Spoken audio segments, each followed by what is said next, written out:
This is Dithan Ramachandra from the NR Hour Sports Show. This is episode 1006. We are joined by a really special guest. Her name is Katie Goodman. Man, she does everything in the sports world, sports industry. She's an ESPN host out of San Antonio. She's a soccer analyst. She's a podcaster. She has a podcast called Title League, the host of Title League, and also sometimes she covers San Antonio Spurs. And I also saw that she got an inclusive interview with Manuel Ginobili after an intense bike ride. So we'll get to all of that. And Katie, I just want to say thank you for joining the show. It's truly an honor. We are live on iHeartRadio, Spotify, Anchor, on all those podcast platforms. So fans, please tune in. And on the Spreaker app, you can ask questions to Katie today. And like I said, such an amazing woman, inspiring woman, and a hard worker too. So Katie, thank you for joining. And how are you and your family doing today? Great. I mean, that's quite the intro. I know it's a mouthful. I've got a lot going on, but yeah, no, it's great. I'm here in San Antonio, Texas at the moment. It's nice and sunny, good warm weather. So things are going pretty good. Things are great, actually. Yeah, thank you. And it's nice here too. 75 degrees here in Jersey today. So Oh, that is nice. It's maybe perfect weather. it has to do something with Earth Day today. So Oh, yes. yeah, Yes. yeah. I love Earth Day. I need to get out and like plant something or, play in the mud somewhere. I feel like I haven't traveled enough to have any like solid, cool Earth Day photos. I had to recycle an old video from Wow. last year, but yeah, no, I love Earth Day. It's a good one. Yeah, so before we get into your career and journey so far, I asked Carolina this. I want to lead off with the San Antonio Spurs. Obviously, a great season. I got you in good timing with the playoffs going on right now, but the Spurs made it to the playoffs. No one expected them to make the playoffs, but obviously, Greg Popovich, you never count him out. And you got Deontay Murray, the Calvin Johnson, a great team, young talent. So, what are your thoughts on the Spurs? Covering, obviously, you were close up with them, and how excited are you guys with the future of the Spurs now? Yeah, I think what I love about this team this past season that was really unique for Pop was that he wasn't really working with a lot of super mega stars. He had a couple all stars here and there, a really young team, and even with that squad, he was able to really showcase his talent and develop players all in one season. That's really hard to do. And yeah, they made the play-in. They didn't quite make it all the way to the official playoffs, but the fact that they got that experience, I think, showed them a ton because in that game, I mean, it was a tough game. We started really kind of losing it moving into the second quarter. And I think that was just a good learning experience for them to know that it's very different when you're playing for elimination versus when you're playing in the season, right? So I think that was a great experience for all of them. And I think I really love the idea and the entire concept of the play-in, Yeah. which came about because of COVID-19. And I love that it just keeps everyone on their toes. It adds a little bit more drama to the mix. It's not like you're not just out because you're in the lower half of the conference. You have this one last chance to prove yourself, to prove your worth, and to make it into the playoffs. So yeah, it was great, and I think the team is only going to be better next year. I mean, we have some possibilities for pretty good draft picks because Mhm. we were a little bit lower in the pool. So I wouldn't be surprised if we do somehow pick up another superstar, and then next season could only be better.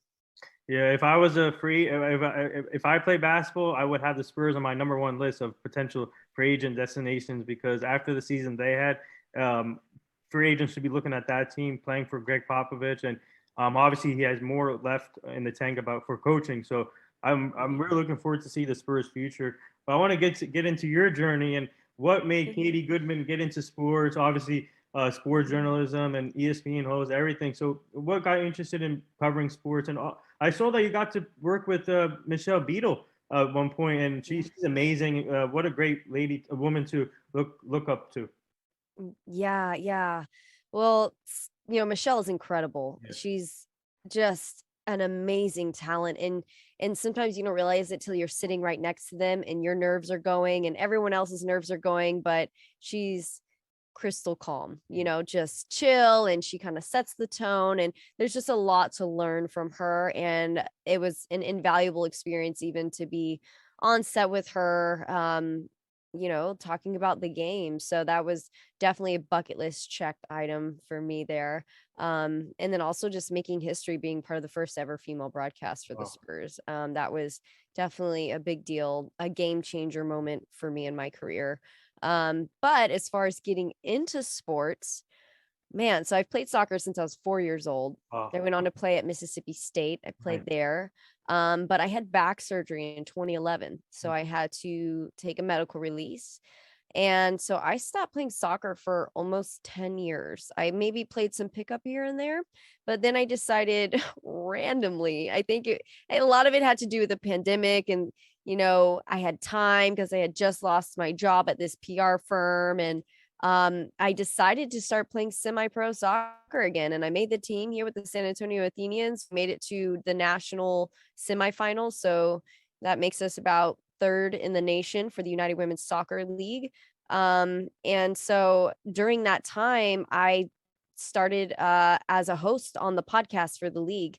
They reached out to me and said, "Hey, we know you have this media background, things you've been doing. Would you be interested?" And initially I thought, I don't know, can I do this? That's a lot to cover. It's a league that's unknown, so it's not like there's information readily available. You really have to dig and come up and formulate your own opinions, which was the best possible training ground I could have ever asked for. So I was really lucky to have the opportunity to do that. And so I did that. And there's two different podcasts that they have. They're really like YouTube shows more than podcasts. Yeah. It's more video based. So the first one is during the season only. We're recapping games. It's all news. Very, short bits about topics maybe here and there. But the other podcast that I have, which is again a YouTube show, is more about like women's soccer in general, all over the world, what's happening, the latest in news. And so just by doing both of those things, it got me a lot of reps. And then from there, that's when Title League FC discovered me. So Title League is a network of podcasts, and Title League FC is the MLS focused podcast. So I did a ton of interviews with MLS soccer players. Again, learned a lot about what I needed to improve on during that time. It's interesting when you go back and you put a reel together and you're like, "Oh, that was a little cringe," but you know what? Hey, I did it, and that's why I'm doing it. So, yeah. And then I signed up for a Rock the Mic challenge with ESPN San Antonio, and I got runner up. I lost to a guy who was already in media and doing stuff, so I wasn't too bummed about it. But luckily, they decided to keep me around as a soccer analyst, and now I'm just kind of starting to branch out even more and still looking for the next opportunity. The thing with the Spurs, the director reached out to me and said, "Hey, I see all these things you've been doing. Would you like to be a part of this broadcast?" So that's how that came about. And then yeah, but it's kind of funny because there's like this big gap I kind of glazed over of, I don't have a journalism degree. My degree is international business and Spanish. Yeah. I went into corporate America and hated it. I hated it. I felt like a monkey in a cage in that cubicle. I need to be around, be up and moving, talking to people, things like that. So I did that for a while, eventually made my way into I became a yoga instructor, began managing a gym and a business. And then through that, I was doing a lot of their PR just organically. From there, I took a job with the Animal Defense League of Texas. It's a nonprofit. I was their development and PR manager. So I would do everything from grant writing to managing their social medias to going on TV with the dogs to planning events. I kind of wore a couple different hats. I managed the volunteer program at one point, but it was really that job that made me realize I need to be in TV. I love this. And it was actually something that I had wanted to do from a very young age. In high school, I was on the morning announcements, the TV announcements, and I had originally majored in communications. I switched it at the last minute. So, yeah, anyways, we're kind of coming back full circle here. And so my mom passed away in 2018, and that was really the moment that I had to take a hard look at myself and say, life is too short, obviously. What are you doing with your life, and what is the mark that you want to leave, and is this where you need to be? And so I eventually left Animal Defense League, started working at a production company. And that was, back in 2018. So at that point, it was just me trying to figure out where my place was in broadcasting and TV. I kind of just was throwing stuff and to see what stuck, and so I tried everything from starting a yoga wellness show, which flopped because of the pandemic and just not having enough support pretty much. I tried doing a podcast, which never started. And there's a lot of things. I was a yoga contributor for many local news stations. That's how I was continuing to get my reps in and keeping my contacts fresh. And it wasn't until I went to this PR firm, was fired in the middle of COVID, and started playing soccer again, that I realized, oh my God, duh, sports. Hello, this is what you live and breathe. Why would you not talk about it? So, sometimes it's right in front of you and you just can't see it. So, anyways, that was a long-winded life story about me, but Wow. yeah, it's a loaded question. There's a lot to dig into there. Oh, that's amazing. What a story there. And sorry for your loss about your mom. And it must be tough. But what a great story though. And we are live with sports host Katie Goodman. We already have a fan questions. Fans are tuning in already. Someone wants to know, how do you balance everything out with your schedule and working? And obviously when you have free time, what do you do? They want to know when you have time for free time, they want to know. Thank you for the question. I appreciate that and for tuning in. So it's hard to balance things. In a way, it's lucky because a lot of what I do is more on the freelance side. I don't have a 9 to 5. My schedule varies day by day. So I think that's the most difficult part, is knowing like the only appointments that really set in stone in my schedule are work related. Everything else just kind of has to move around it. And luckily, I have an incredible group of friends and family who are really understanding about that.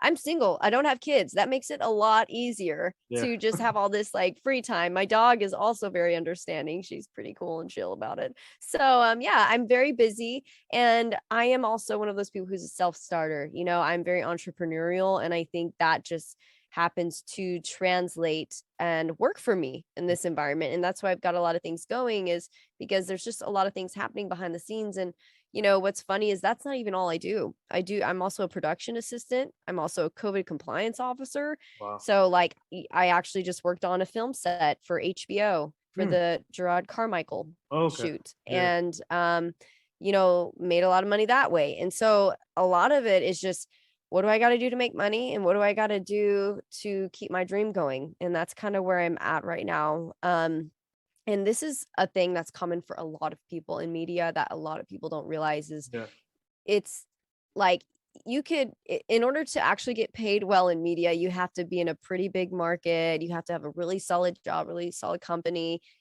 It's very difficult. So that's why I do so much. Now on the soccer side, I've already announced this in another podcast or on radio and for it with an IG Live, but I'm actually retiring this season. Oh, wow. And yeah, I have a lot of injuries, 3 bulging discs and spinal stenosis in my neck, and then my low back injury from many moons ago is flaring back up again. So talked to my coaches about it and said, hey, there's no way I'm going to give you my 100%. I also had a severe concussion about in January, right before January 1st, and was out for 3 months because of that. So big part of it was I'm not going to be able to get my conditioning back to the point of where it's safe for me to play, nor for it to even be anywhere remotely close to the conditioning that these girls have. So we decided, you know what, maybe now's the time. Things are taking off with the career. Maybe we call it quits. But yeah, so I'm a very busy lady. And for fun, man, what do I do for fun? Sometimes I'll go take yoga classes, maybe go get a facial, go take a walk with my dog, those kinds of things. Sometimes I have to zone out and watch literally anything on Netflix. So I but for the most part, I'm very focused right now on work stuff, just on the hustle. Well, so congrats on a great soccer career, and man, what a way to go out. And so after this season, you're retiring, or just retired before the season? Yeah, I'm retired now. Okay. And it's funny that you say that because I keep saying I'm retiring, but it's like, no, I am now retired. It's like something I don't want to fully accept yet, I don't think. Yeah, so Subconsciously, but yeah, especially in this business, especially in the sports industry, you got to be versatile. And the one thing I love about you already is that you do multiple things at the same time. Like for me, I not only have this show, I work for FanDuel also, and I work for Jersey Sporting News. So I have every Ah. we're being versatile. So tell our fans how important it's for us, like as journalists, to be versatile in this business, because I feel like you got to take every opportunity that's given to you, in my opinion. Right. So there's a couple of things there. It is really important to be versatile because it is so competitive. Like at this point, you need to know how to shoot and edit your own stuff if you want to do TV or sideline reporting, at least at a lower level, like for local news and things. You need to know how to write really well. And in fact, the more that you write, the better you sound on the mic or on camera because Yeah. you're getting better at formulating your words, right? So I also write for publication in the Yeah. Rio Grande Valley. I write for ESPN San Antonio sometimes. Just again, whatever comes my way, I pick it up. Mhm. Now, for a long time, the main reason it took me so long to narrow down on what I wanted to do is because I was saying yes to everything. So in some ways, yeah, it's good to pick up what you can, especially if you need to make money. But like when it comes to your actual goals and career aspirations, it's really better to focus in on exactly what it is you want to do. And sometimes you don't know. You got to like figure it out. You got to do stuff that you're not supposed to do in order to find out what you are supposed to do. That was kind of like my situation. But once I realized, oh, okay, I'm getting a lot of traction here in sports. I love it. It feels super authentic to me. That's when I decided anything else is going to be a no unless it's paying me hella money, Mhm. like, and unless it's going towards something like that, or if it's related to it. I've said no to many PR jobs. I've said no to many communications jobs, just because it wasn't in line with broadcasting. If it's, video production or something like that, then I'll say yes, because that's building the resume and the career that I want. So it's really up to you to kind of draw that line with what makes sense for you and where you're going. Hmm. Yeah, so we have another fan question for you. So all these athletes have routines before they get into a game or play a game. So they want to know, what's your routine before going into work? Oh, work or games? Oh, before Work or games and okay, for all. Yeah. all of it. Okay, well, game day is very, very interesting. I take my diet very seriously. I'm also older, so I can't get away with, eating a burger before even practice, let alone a game. So my go-to is PB&J. You get a little bit of fat, you get a little bit of carbs, protein, sugar, and I'm telling you what, every time I've ever had a PB&J, it's been a good game. And so that's now like my thing. So I do that. I also have a lot of superstitions with pre-wrap. So if I had a really great practice or great game with that pre-wrap, I will save that pre-wrap. Also jewelry. Mm. My jewelry I'm very superstitious about. I have not taken this necklace off in months, Wow. or these earrings, because they're good luck. So I'll do things like that and just like hide them any way that I can. Put pre-wrap around them, whatever I got to do to like keep wearing them during the game. Wow. So I do that. I roll out a lot with the foam roller. I do a lot of stretching. I actually show up an hour before everybody else and do my own like yoga deep stretch, because the warm-ups that they do are for young people. They're not for older people with serious spinal injuries. So I had my own kind of thing that I would do to, prepare for the game. And then also some form of pre-workout, just because it once I drink that and go out to warm up, a lot of times coaches will decide who's going to play in the game based on who is switched on in warm up. So I always make it a point to do that and drink a ton of water because it's hot as heck out here in Texas. Yeah, but as far as like when it comes to broadcasting, my go-to is also a PB&J. Believe it or not, PB&J is perfect. It doesn't make you bloated. It Yeah. keeps you satisfied and you're good. A little sugar boost, and then a bunch of water. Oh. So yeah, that's PBJ. If you take anything from this, PB&J and water. The go-to. Yeah, so speaking of, I want to speak on your injury. How are you feeling now from the back and the spinal injuries? So my left foot has been numb from the calf down for like a week and a half, 2 weeks now. So that was another huge indicator, like something is really off. Like even when I had back surgery, my foot hadn't gone numb like that. So something is really messed up. I've only had like MRIs done on my neck area, which flares up every now and then. But really and truly, the biggest problem area is my low back because I mean, your hips, everything, the way you cut and move, Yes. that has been completely, almost debilitating in a sense when it comes to just trying to cut quickly and keep up with these girls and Yeah. even keeps you up in the middle of the night. Like I would not wish low back injuries on anybody. I wouldn't wish spinal injuries on anybody at all, like any point in the spine. But yeah, so I had a really, really severe concussion. That's how we found the stuff going on in the neck. Spinal stenosis, for those of you who don't know, it's a narrowing of the space around the spinal cord. So whenever there's no space left around the spinal cord, that is very bad news and it's very painful. And usually it's something that only happens in elderly people, but it's happening in me early, probably because of sports. But like I said, the stuff in my neck is manageable, believe it or not. But it's the low back that is really throwing me off. And so I think what you'll probably see from me moving forward is more fitness related activities that aren't contact based. So I plan to start my own regimen. Of course, I have physical therapy, and after that, do my own fitness regimen, still getting touches on the ball because that's what I love. So you'll probably see some things pop up like that in the future, and I might play rec here and there, but even then, it's a little questionable. So, Wow, that's crazy. And so, so for you, I want to ask you about your soccer career and tell our fans about some of your best moments at Mississippi State and in the pro leagues too. oh man, Mississippi State was an incredible place to grow up. I mean, the team was amazing, coaches were awesome. It was also really hard. It was really hard. It was the one place where I had to dig deep, and a couple of moments really stick out for me. One of those being um my the first moment I got to being a starter. So I'm gonna backtrack this a little bit. When I first got there, my freshman year is when I first threw out my back. I bulged my disc like in 2 days.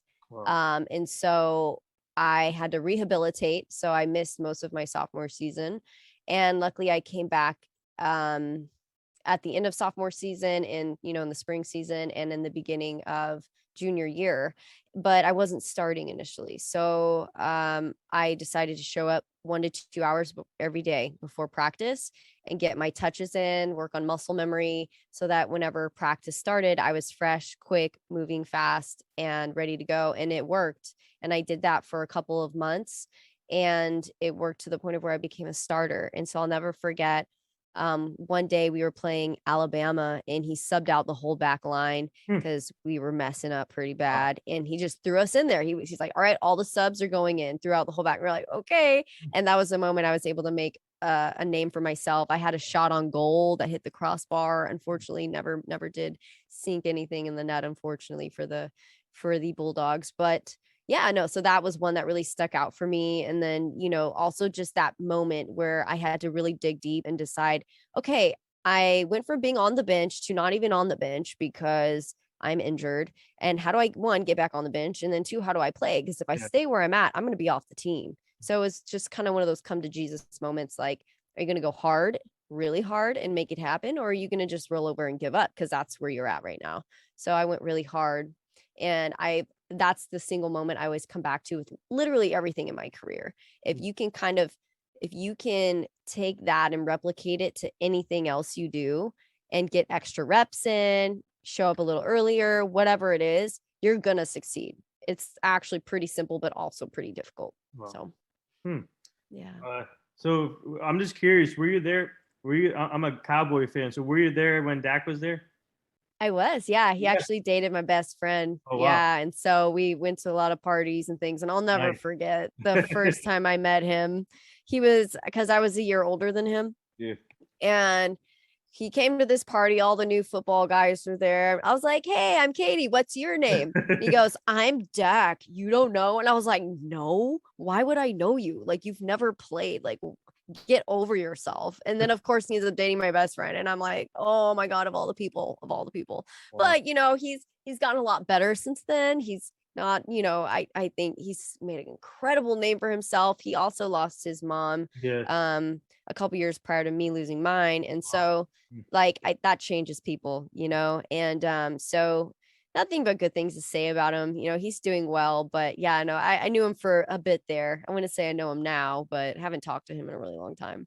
See, the party must have been lit up there then in Mississippi State. Oh, that's all there was to do. Yeah. It's like the college is the town. So like you just throw down. Yeah, so for you, obviously you played the game of soccer when you were 4 years old until now. So how grateful are you to be in this position to be able to cover the game of soccer now as an analyst, the game you loved when you were younger, and being able to cover the game and seeing from a different side of it? It's incredible for a multitude of reasons because one, it's the sport I feel most comfortable in. And I had no idea the depth of my understanding of the game until people started asking me questions about it. Then I was like, oh, maybe I can contribute here. Maybe I do know something about it. And it's funny because a lot of the stuff that we're really good at, we don't realize we're really good at, because it's just our world that we're living in. But what's interesting is when I retired the first time from Mississippi State, I was so bitter. I couldn't even watch soccer. I was so sad. I literally grieved. I grieved. I had a complete identity loss. Had no idea who I was or what I was doing. I was used to be an athlete my whole life. And now I'm in a cubicle where I'm not getting the endorphins or the sunshine or the community of being an athlete. And so that was a really hard time. It was pure soul searching. I felt like for almost like 10 years up until I found soccer again. And then when I came back to it, yeah, I'm retiring right now again, but it's so different this time than it was last time because I'm actually really happy with where I'm going. And it's almost like it was meant to be this way, like I was meant to have it again and have a second try and a second go. And it's like the universe kind of just put me back on track. And I couldn't be more grateful for my experience. So yeah. So we have another fan question for you. Someone wants to know some of your funniest bloopers you had so far. Oh gosh. You know what's so funny? I actually wanted to put together a blooper reel because from the game that I covered for San Antonio FC versus Austin FC, because I had to do a couple of takes before I put that out to the public. And I mean, there's everything from F-bombs in there to like, to,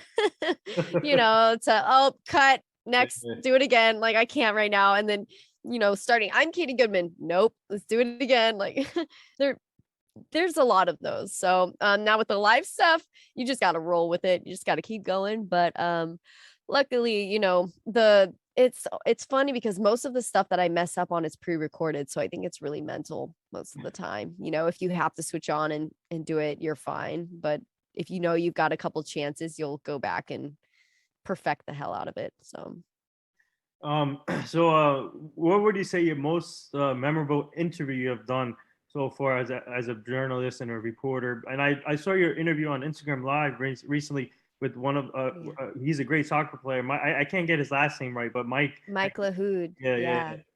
Yeah. Oh, I love Mike. He and I are pretty good friends, actually. He has really been a guiding light for me in my journey from athlete to media. He really made that transition happen gracefully. So he is the color analyst and pregame show host for Austin FC, but he also does stuff with MLS. He does stuff with CBS Sports. He is going places. Like you're going to see him on ESPN FC one day. I'm convinced. And he is so knowledgeable about the game, so well-spoken, and just really a good person, just nice, and I think that says a lot about people. But yeah, no, he's really a great person to talk to. But to be honest, the Ginobili interview that I did just kind of guerrilla style after the bike race, I was actually managing the social media account for L'Etape de San Antonio by Tour de France. It's pretty much like the amateur offshoot version of Tour de France. I was managing their social account, and I was just waiting around, getting footage of people crossing the finish line, and he was one of them. And I already knew he was there. I had taken some photos and stuff like that prior to that. But once he got out, I said, hey, I'm Katie with Letap. Can I please ask you 3 questions? Literally 3 questions, not here to like talk about your whole life story. And he's like, okay. So I shot out those 3 questions just right off the cuff, and it was the best thing. He actually reshared the interview a lot. It went viral in San Antonio. There was an article written about it by Express News. And so I was just like on cloud 9, and for it to happen so shortly after like the Spurs broadcast I did was great. But he's my favorite athlete of all time. Both him and Mia Hamm are my favorite athletes of all time. So I like straight up kind of shed a tear after the interview because I was like, I just interviewed my like athletic hero. Like, whoa. And then I also was able to get with Fabricio. Yeah. Who was a former Spur as well. And they're both friends. They're both Argentinians. So yeah. Yeah, no, it was a great day. Wow. Were you part of the bike ride too, or just the interview? I mean, just to cover it. Yeah, just the coverage. Essentially, I was just getting a bunch of video and doing little kind of like street side interviews, asking people questions, what their experience was like. Just kind of like a little bit of a mix of digital hosting with social media management. And so it didn't initially start like that. I was just supposed to be a manager of the socials, but the woman who was doing a lot of the digital hosting had to go to another area, so we kind of decided to team up and piggyback and do that together. So yeah, in that interview, I think really helped them out as well to gain some exposure. So yeah, it was awesome. That's amazing, and for them, just to everybody in San Antonio to recognize that, just to recognize you and you interviewing manager will be putting that in the article and people sharing it, even him sharing it. What does that mean to you? Just to have everybody in San Antonio just to recognize that. It's incredible because I went from being this person who didn't even have a journalism degree, who was trying to make her way in podcasting and as an athlete again. And it's just crazy to think like this is where it has led me. And to know that it went from people not really knowing much about who I was. Not saying I'm freaking famous because I'm not, I'm still very, very new and budding in this industry. But it was great to go from people saying, oh, I don't know who that is, to now we support you, and now, oh, look, she's doing things and we see what you're doing. And I'm starting to be taken a little more seriously, which I really appreciate because I worked really hard to be taken seriously. So yeah, no, it's all incredible. And, he just retired and he retired a couple years ago and was just inducted into the Basketball Hall of Fame. So that was relatively recent news. So the interview came at the perfect time. And this is what I mean by taking jobs that make sense for you in your career. Like the La Top San Antonio, which was this bike race. I don't do biking. I don't know it. I don't know, but you know what? Who was involved? San Antonio Sports was involved. So I thought, you know what a great opportunity to network. And yes, I'll go ahead and do this job. And I have social media background. It's easy peasy. Sure, why not just be around it and network? That was the real piece of gold for me there, even over being paid to do it, right? And so then when this interview popped up with Ginobili, it was great. And so I think it's important to follow your instincts because I almost didn't take the job. I almost said, I could use some rest this weekend. And I said, you know what? Nope, I'm going to do it. And you just have to be instinctual and you have to act on it when it shows up, and just kind of put those two together, which can be really hard. I missed my first opportunity to interview him when he was starting the race. And after he left, I was like, oh my gosh, why didn't you pull out your phone and ask him a couple questions? So I go, okay, whatever. I was like, if I see him again, I'm going to ask him and I'm going to ask him these 3 things. And lo and behold, I saw him again. So I got really lucky there. Wow, that's well worth it. And man, you got to interview one of the best players, in my opinion, the GOAT. And man, you got to get him on your show now too. I know. Wouldn't that be amazing? Gosh, and really be able to spend some time and dissecting his career and his whole journey and everything. I love getting to know about people. That was my favorite thing about the MLS podcast is that I could really ask them, like, when did you know you could be a professional athlete, and who are your agents, and not who, but like, do you have agents or not? Things like that. Things that a lot of kids want to know the answer to who are trying to do what they're doing, you know? So yeah, it's I don't know. A lot of questions I have for him. A lot more than 3 questions, I can assure you. So we have another fan question. They want to know, how many sneakers do you collect? Oh, I've got a lot of sneakers. In fact, I just got some new Air Jordans that look like Spurs Hmm. sneakers. They're not officially Spurs, but I'm gonna make them pretty much into some Spurs Air Jordans. But yeah, no, that whole thing started probably like a year ago. I'm really into Adidas. Adidas is my main brand because it's a soccer brand. And so I started just kind of getting a couple of like really nice kicks that I felt good in. And the whole concept, you look good, you play good. Yeah. It's very real. So that's kind of, when I started really collecting a lot of those things. And then as time went on and I started doing more broadcasting stuff, I was noticing like a lot of the Yeah. attire for a lot of these sideline reporters, it's not heels and a pencil skirt, it's The sneakers. baller kicks and either leggings or jeans or whatever. So yeah, so I was very inspired by that, and now I've got a problem. Now I've got an entire problem that I've gotta cut at some point. Yeah, this is for me when I go report games for Jersey Sporting News. I wear my lucky pants and my Vans. There you go. Oh, there you go. There you go. Yeah, that's a whole thing. You look good and you report good. If you know what you look good in and you're comfortable in, it's only gonna show. Yeah. So I want to go back to the Spurs, and what was it like being part of the first female broadcast team for the Spurs, and what did that mean to you? Oh, it meant everything because I am someone who is a girl's girl. Yeah.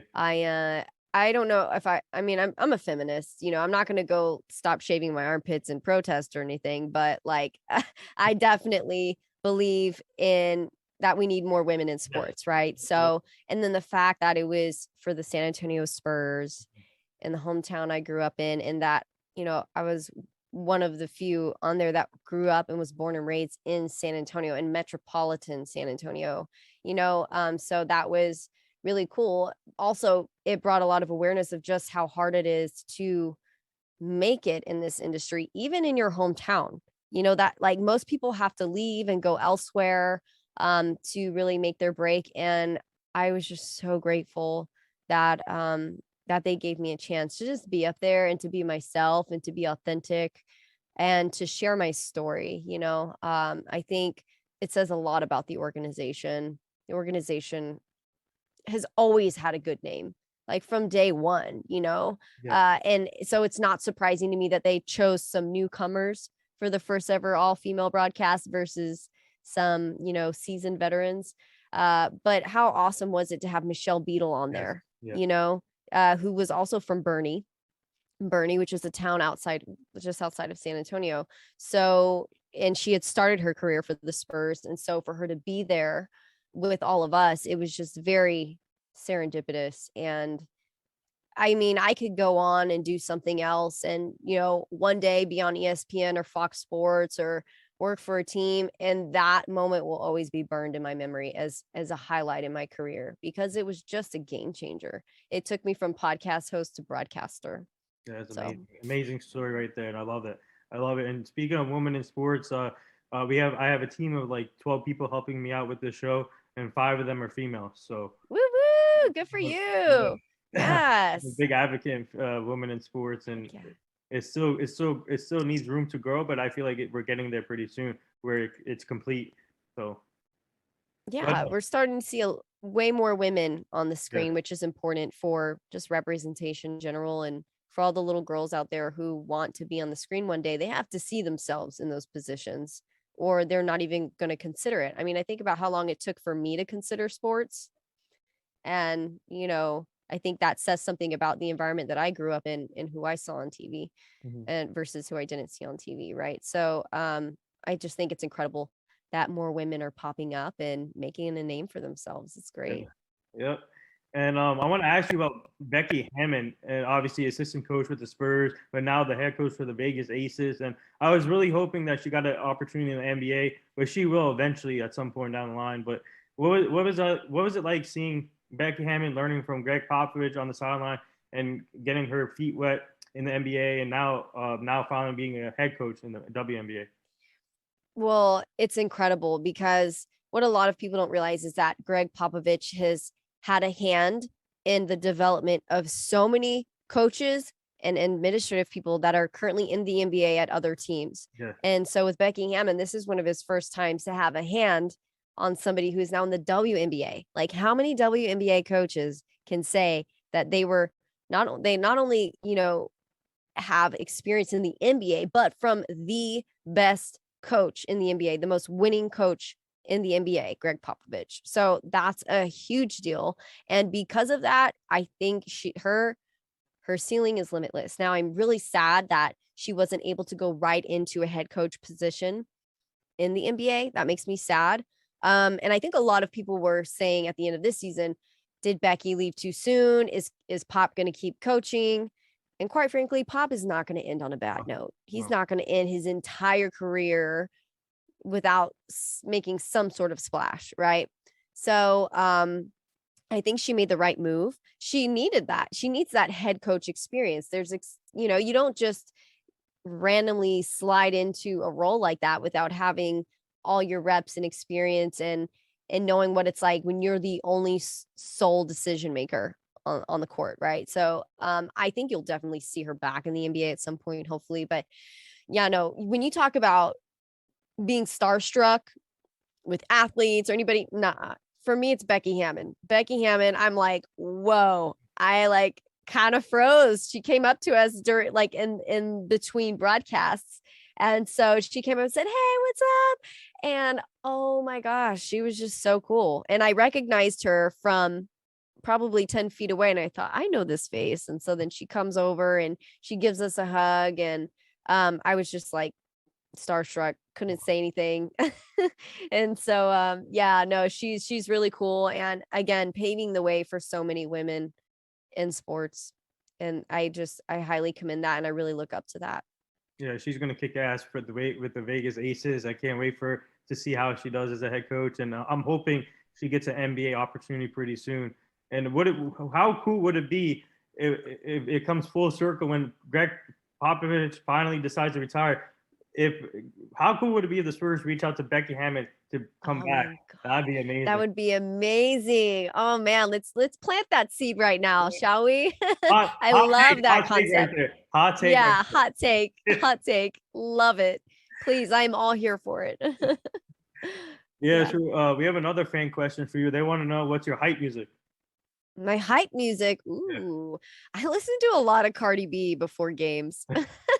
I gotta get like that feisty energy brewing. And it's so funny because a lot of players want chill music or like fun music, but I'm the kind that like I need to get pumped and I need to again build that fire energy. And so I listen to a lot of Cardi B. Sometimes I'll listen to like really just feel good music, something that kind of gets my heart elevated. I was actually listening to Selena a lot as well. Selena Quintanilla, love her. In her music, that she left a legacy for us. But yeah, no, so that's pretty much it though. A lot of heavy rap. Yes. Yeah. Well, speaking of heavy rap, like what, like Meek Mill or like that, or oh my gosh, and I feel like I need to look at my Spotify. Like I have Cardi B. I'm blanking on this. I have a whole playlist. Hold up. I've got a whole playlist. Let me find it. You're gonna want to hear this. Okay. Like Jack Harlow, DJ Khaled. DJ Khaled, another one. Yeah, Young Dolph. Yeah. Just feeling that for a bit. Some Rihanna. Rest in peace, Young Dolph. Yes, rest in peace, Young Dolph. You left us with some solid music, and I appreciate that. Yeah. So, what are your thoughts as a soccer analyst? What are your thoughts on the growth of soccer now on both sides, men and women's? and seeing the youth come up and a lot of great young talent from overseas or European leagues or every league pretty much. So what do you like about the growth of soccer now? Oh man, what I love is that other sports are beginning to recognize soccer a little more. And it's just, I love it when somebody who I know years ago could care less about soccer is now really into it. They've got a jersey, they're going Yeah. to the games. I mean, that to me, that's making covering ground there for the sport in the US. Now women's soccer, that's like a whole can of worms. It could probably be its own episode. But I'm still really glad for the growth they've had. My issue with that though is, last season the NWSL had a bunch of issues with sexual assault, sexual harassment, emotional abuse, things like that. I mean, half the coaches in the NWSL either were left or were fired. A lot of people in the administrative areas had to leave and were fired. So this season is like a whole new season, new coaches, new admin, like across the board. So I think it's going to be a better season, but women's soccer has always struggled to get the proper time slots. So the hope was that by going with CBS or Paramount Plus, that they would get better time slots. But recently, for their inaugural match for the season, they've given them like a 9 a.m. time slot, and for who and what world is that great? And why are they even with that, that affiliate if they're not going to give them the proper time slots, So I got beef there. I'm always probably going to have beef there. But for the most part, I love that changes were made, that a lot of what happened last season didn't go unnoticed, that things changed and things are hopefully better. I think the more we talk about these problems of like the NWSL teams, US women's national team not getting proper time slots and exposure, I think the more we talk about it, the more progress we're going to see for them. And they're like, a lot of these women's teams are, when they do have the proper time slots, they're selling out stadiums. They're competitive with MLS teams. So what that tells us is it's not that the audience isn't there, it's that they're not being given the proper time slot. So I want to see more of that kind of stuff happen, better time slots, whatnot.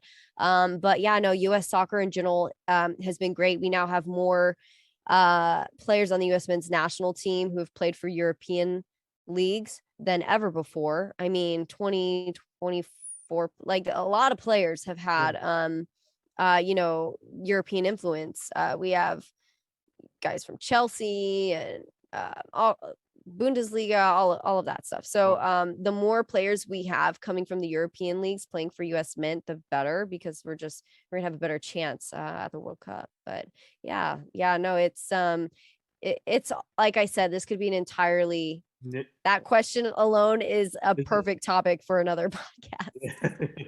Yeah, so I mean, we're connected with Gotham FC near New York area, New Jersey, New York area, and a lot of great talent on that team, obviously. But if you look at the women's soccer, starting to get more attention with Alex Morgan, Julie Ertz, a lot of great talent. Those are my two favorite players to watch: Julie Ertz and Alex Morgan, obviously. And you got Christian Press, Cindy LaRue. You can go down the list. There's a lot of great talent Trinity there. Rodman, David Yeah. Rodman's sister. Yep. Yeah. Mm-hmm. So it's gonna be. I can't wait. The season just started here for women's soccer, so I can't wait till some of these teams to grow. And what are your thoughts overall so far in the young season? Well, they haven't really, have they started? They haven't That's it. started yet. Oh no, not yet. Let me see, because I just looked that up. And let's see. I'm a person. Yeah, so like they're yeah, so match day 1 of 20 starts Friday, April 29th, Angel City versus North Carolina Courage. Yeah.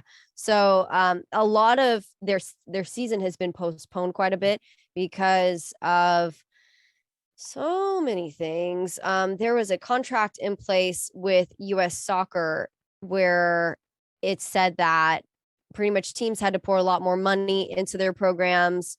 These players had to be eligible for, 6-month leave, for paid time off, for pregnancy leave, things like that, mental health leave, benefits, all these things that they didn't have before, like a normal salary job would have. They didn't have all that stuff. So there were women last season who couldn't even afford daycare for their kids, but yet they're playing professional soccer. That's just ridiculous. So all of these rules were put in place, rules and regulations, to ensure that the players would be taken care of. And they had some complications there with the contract, so it really delayed the season starting. So that's why I totally understand why you'd be like, are they playing or are they not playing? Because usually they start a lot earlier than they are, but that kind of pushed them back a bit, having to finalize those contracts and whatnot.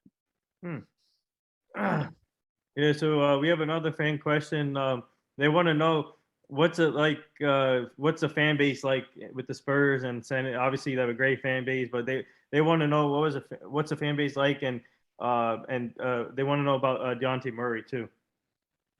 Fan base is insane here. It's like a religion, and God forbid anybody brings up the Lakers, because you'll be burned at the stake. But yeah, no, the culture here is so incredible and unique, because you get a lot of the Latin infusion, even with the colors that you see, our vintage colors of the turquoise, the orange, the bright pink. It's like a way of life here. And so people are very passionate about their team, all kinds of offshoot companies surrounding the Spurs. I think if San Antonio were to lose the Spurs or not have them, the city would just lose so much of its color, and it would just crumble. We love our Spurs. It's everything about our identity. Now Dejounte Murray is amazing. Wowza. Like, he made such an impact on the Spurs this season. Like, I'm not going to credit him with like the sole reason of us even making the play-in, but because he did have to miss a couple of games towards the end there, but he's incredible all the way around. That's why he's considered an all-star. That's why, they brought him onto the all-star team. He's also in one of the players who, for the first time, had I'm gonna butcher this, but he was like up there in comparison with Michael Jordan. Wow.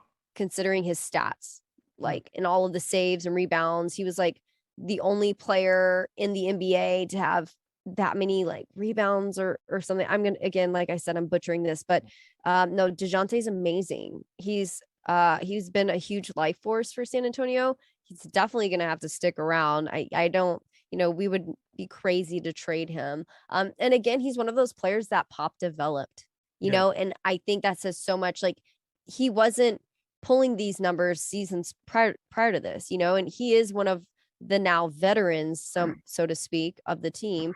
And so he's had his time playing with guys like Manu and Tim and all of them. So he's just a really vital piece to the Spurs right now.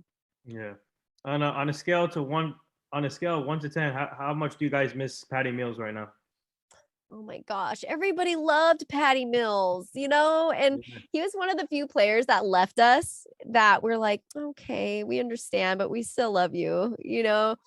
It's pretty hard to do that, because I feel like Spurs fans can be kind of cutthroat there. Like, what's his name when he left?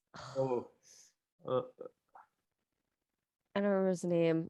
So bad. But anyway, yeah, no, we love Patty Mills. He's amazing. Yeah, Kawhi, when Kawhi Leonard left. Kawhi Leonard. Yeah, when Kawhi Leonard left, we were upset. The entire city of San Antonio was like, good riddance, get out of here. There's this whole thing that people tried to do when he came back, called it keep quiet. Yeah. Because he was there. And so instead of cheering or anything, you just kind of go silent. But yeah, no, I find that really, really interesting. But yeah, Patty Mills is a whole nother story. He did a lot for the community here too, while he was here. And so he's somebody that we kind of wished he'd come back. Yeah. So before we get to the last two things, Who do you have in the NBA Finals this year? Oh, I honestly, I kind of stopped watching a little bit after the Spurs were gone. I'm not gonna lie. Soccer's my sport. I had to refocus. But I've always been a fan of the Bucks.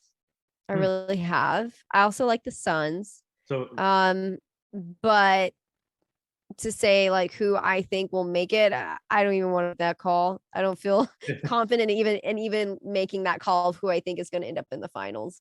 But those are the two teams that I support, I think, moving forward. hmm.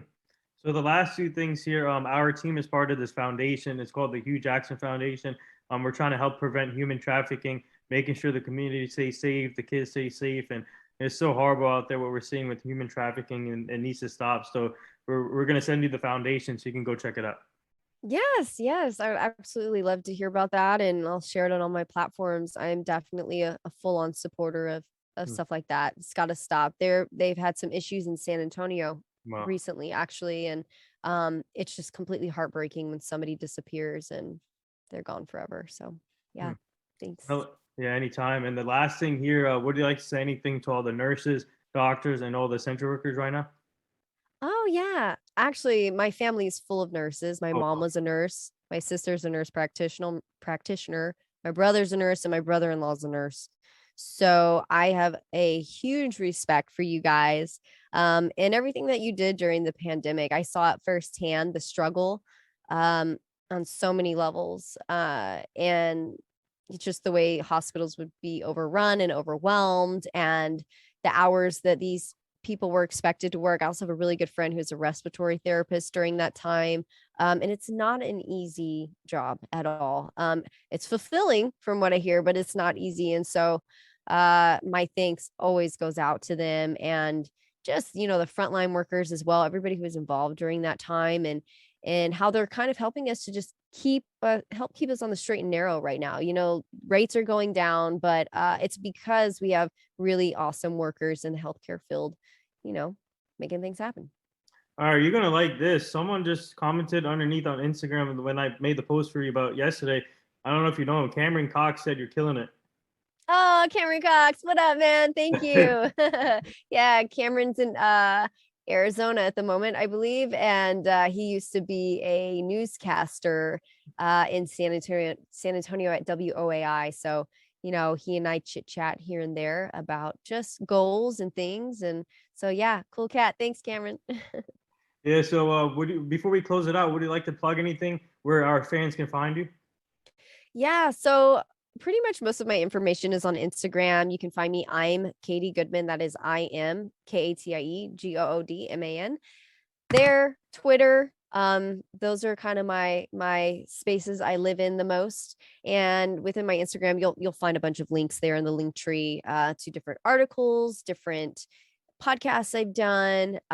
Title League FC is my podcast. Our Cup of Tea is my women's soccer podcast. ESPN San Antonio. I do a lot of radio segments and digital reporting there. So you'll see a lot of that on my Instagram as well. If you want my life updates, Instagram is the place to be because I share it all there. So, yeah. Yeah, Thanks. well said. And there it is. That wraps up episode 1006 with the talented, inspiring, amazing Katie Goodman, ESPN host, soccer analyst, Spurs insider. She does it all, a podcaster. Man, I just want to say thank you for joining the show today, Katie. Amazing story. Learned a lot today from this. And thank you to our fans for tuning in and asking questions also to Katie. So, a great show. And we would love to have you back on the show at some point down the line. She can meet the full team. But keep up the great work. You're killing it. And obviously, we're going to stay connected. At some point, maybe hopefully we meet in person somewhere. But yeah. But keep up the great work, Katie, and thank you again.